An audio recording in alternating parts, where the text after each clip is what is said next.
Baik, Pak, maaf Pak, ya, Litya hadir Pak.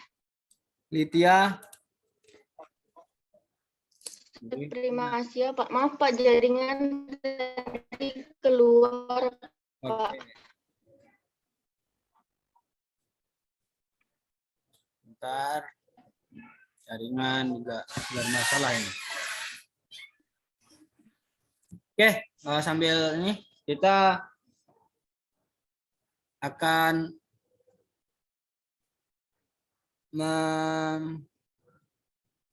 mengenal, ya, kemarin kita sudah mengenal unsur dari penciptaan, ya, kita sebagai manusia.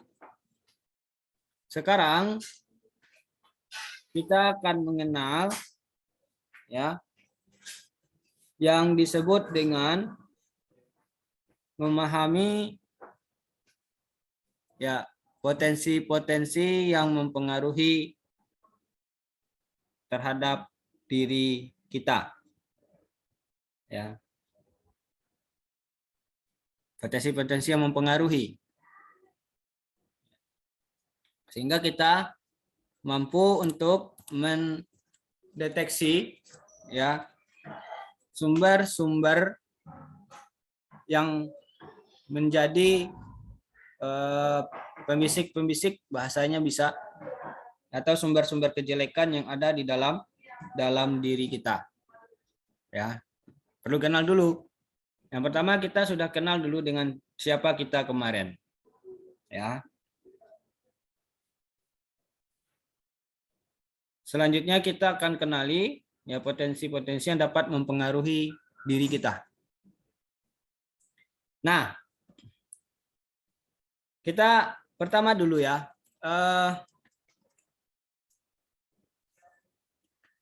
Kita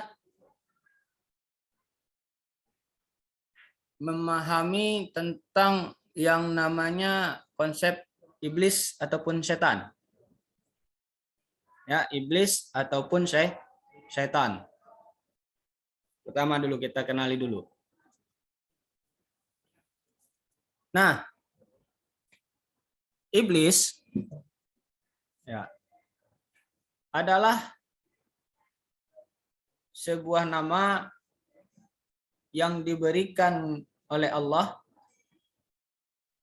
kepada salah seorang hambanya, ya, yang bernama Azazil, ya, yang bernama Azazil. Ya, ini banyak kita temukan nanti di dalam riwayat. Apakah itu iblis? Ya. Nah, Azazil adalah makhluk dari kalangan jin. Makhluk dari kalangan jin yang termasuk kepada hamba-hamba Allah yang diberi kemuliaan. Diangkat derajatnya, ya, diangkat derajatnya sehingga bisa berada bersama di sisi malaikat. Ya. Bersama di sisi malaikat. Jadi jin yang bernama Azazil ini, ya, merupakan hamba Allah yang Allah berikan kemuliaan terhadap dirinya karena ketaatan, ya, kepatuhan, ketundukan, ya, dan juga ibadah-ibadah yang dia lakukan kepada Allah. Ya. Walaupun dia makhluk bumi, ya, makhluk bumi, dia diciptakan untuk berada di bumi. Tapi Allah muliakan sehingga dia bisa menembus alam malakut. Ya, alam malaikat. Nah, lalu, ya, kapan dia berubah menjadi disebut sebagai iblis? Ya, kapan dia disebut sebagai iblis? Ini pertanyaannya. Kapan dia disebut sebagai iblis? Yaitu ketika Allah Subhanahu wa taala memerintahkan malaikat dan penduduk langit, bahasa seperti itu, untuk tunduk kepada Nabi Adam alaihi salam. Wa qulna lil malaikati isjudu li adama fasajadu illa iblis. Aba wastakbar. Ya, enggan, ya, wastakbar, menyombongkan diri. Ya. Kenapa? Malah jin, ya, pertama jin secara asal muasal penciptaannya merasa, ya, dia tercipta dari unsur yang lebih mulia daripada Adam. Ya. Tercipta dari unsur yang lebih mulia daripada Adam. Jin Azazil mengatakan khalaqtahu min tin, ya, wa khalaqtani min nar. Adam itu tercipta dari tanah, sedangkan saya dari api. Ya, kalau tanah paham lah ya, tanah itu sesuatu yang selalu diinjak-injak dan ini segala macam. Ya. Jadi iblis merasa dirinya lebih mulia daripada Adam. Ya, enggan akhirnya iblis untuk memenuhi perintah Allah Subhanahu wa taala.